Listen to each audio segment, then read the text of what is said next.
Manoj appliance में स्वागत है। मनोज सर यहाँ पे कैपेसिटर बदली कर रहे हैं। दिखाइए सर कितने का कैपेसिटर है। यहाँ पे देखिए दोस्तों, ये कैपेसिटर है 45 का, और मनोज सर यहाँ पे लगाएंगे कैपेसिटर। मनोज सर लगाइए। ये देखिए, यहाँ पे देखिए स्टार्टिंग का वायर मनोज सर लगा रहे हैं, जो पीला वायर स्टार्टिंग का है।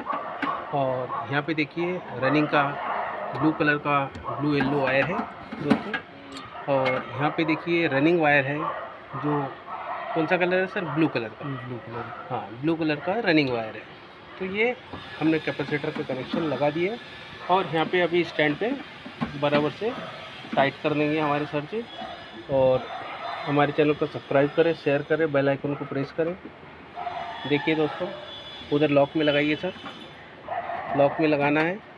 लॉक में बराबर फंसाने के बाद इसे एक स्क्रू की मदद से टाइट कर दिया जाएगा। तो इसमें